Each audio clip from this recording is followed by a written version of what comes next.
And then we also operate on a lot of So it's 2.4 meters like wide. yeah, 2.4 meters in diameter. That's very big. Yeah, this one, yeah, these ones are not that big. Yeah. This one's like 6.5 meters. It's huge.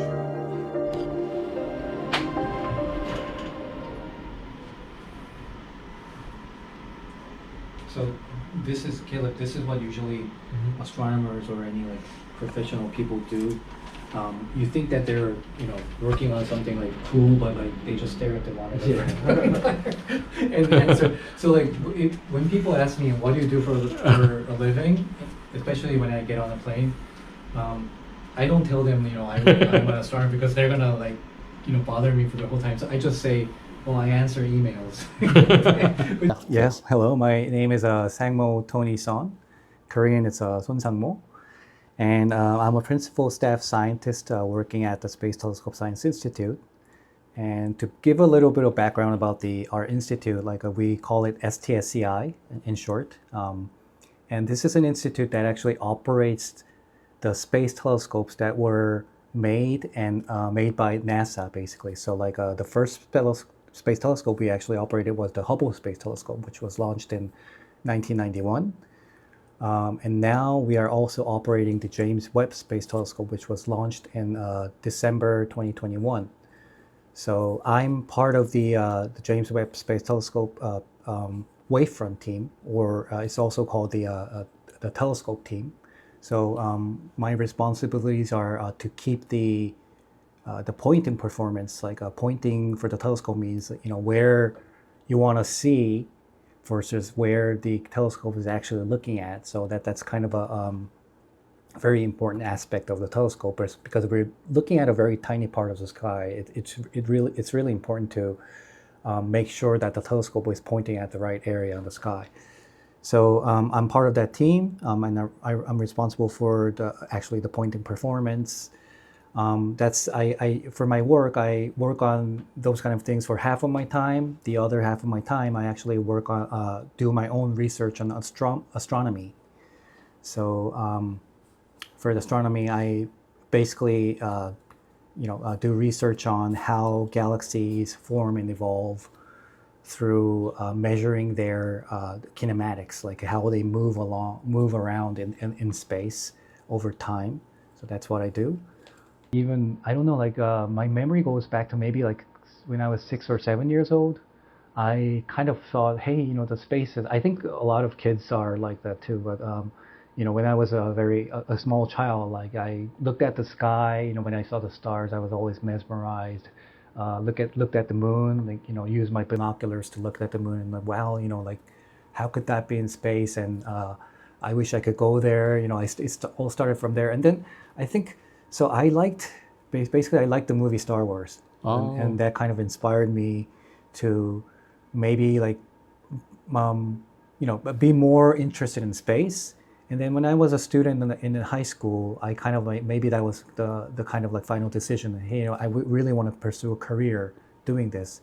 Even back then when I was a student, I think a lot of people, especially where I grew up in Korea, they were kind of a little bit questioning, can you actually make a living out of that, doing like the things you like and you want to do. So, but I still like kind of thought to myself, I'm going to do that no matter what. So I think that's kind of that's what kept me going on. And then I eventually went to a college majoring in astronomy in Yonsei University in Korea. And then I came to the U.S. University of Virginia for doing my PhD studies, and I got a degree in astronomy, and that's how my astronomy career started. And then after that, I guess I didn't work with space telescopes from the beginning, but as I actually worked more and more for doing astronomy, I actually like became more interested in actually working with the space telescope. So I guess that's why I actually started working here in STSCI. So I started working from year 2009, and I'm still here. So yeah, I guess this is the place I like. It's my destiny, and yeah.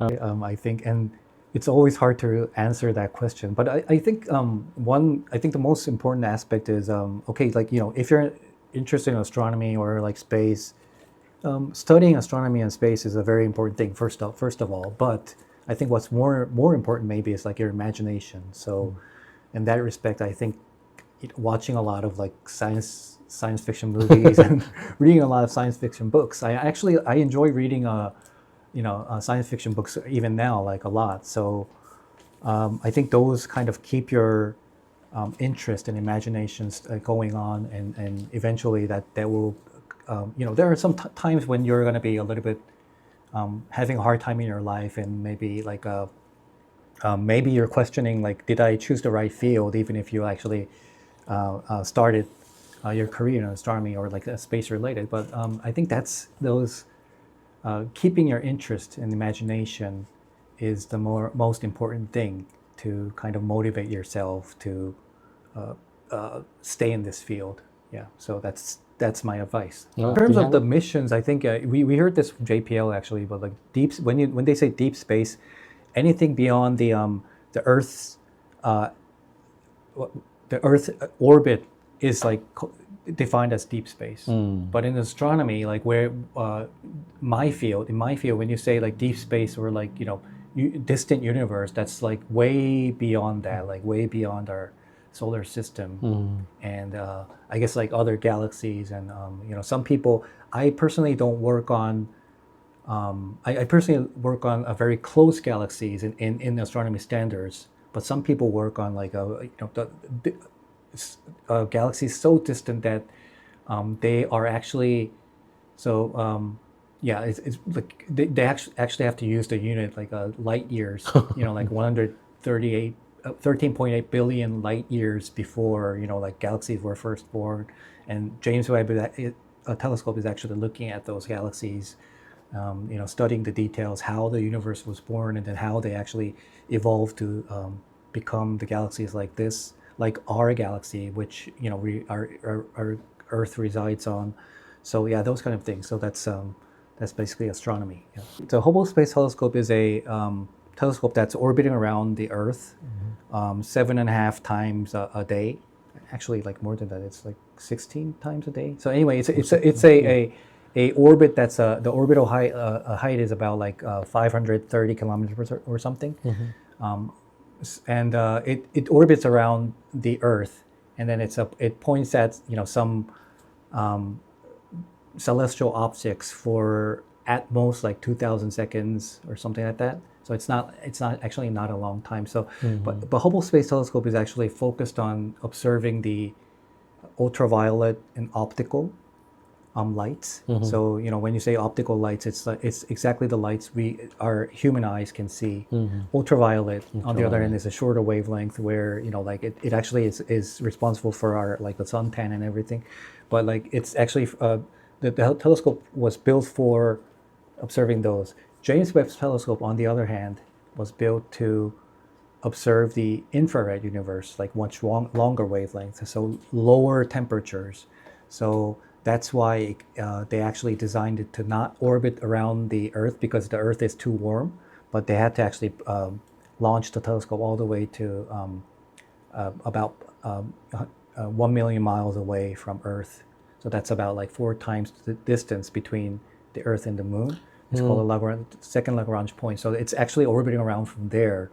So these two telescopes are two different beasts, I would say, like complete, and the operations therefore are very different. Whereas Hubble Space Telescope, you can actually almost contact in real time. But like James Webb Space Telescope, like the light takes about like 5 seconds to go back and forth. So the signal is that basically. So you can't do anything in real time in it for the operations. And so what was your question like about how? So usually, yeah, the fainter the objects are, the longer you have to actually take an exposure of that with the telescope of that object. So to detect the very faint light coming from those galaxies or stars, basically, and because like conceptually it's like collecting the rain like, the longer you actually collect the rain using a pan, then you get more water in the pan, right? Just like that, when you expose the telescope, like when you keep the telescope pointed at like one part and take a picture for so long, then you're collecting all the photons coming from the very faint stars, very faint galaxies, and eventually like the galaxies that were like born just after the universe itself was born. You can actually collect the lights coming from there and then study them. So that's why.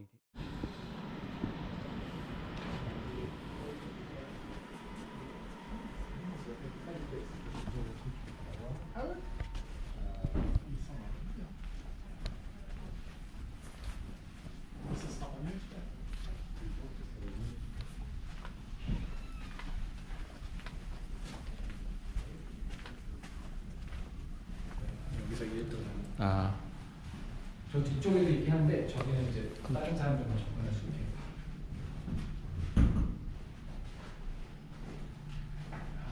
오케이. 나사 로그가 너무 멋있어요. 그렇죠. 예, 색깔도. 그렇죠. Because that's it's kind of weaved. Wow. And so this conference room was where all the things happened about making decisions whether that's a small model. This is always required because sometimes you have to visualize how the telescope is. So what is the telescope doing now? Like people like when they actually have a meeting. 3D. Yeah. So you can just put it in the pocket. Yeah. Nobody's gonna check it. So, yeah. It's 3D printed model. And then Oh, some people working or something? yeah, that's the Mission Operations Center. Oh. One out of only like 12 or 13 proposals actually get accepted. So it's a very, very competitive system. But still, like the astronomers review it, and then you get the time. Then you'll be able to like observe your own object, and they actually you get the data, all the calibrated data from our institute, and then you get sent those data.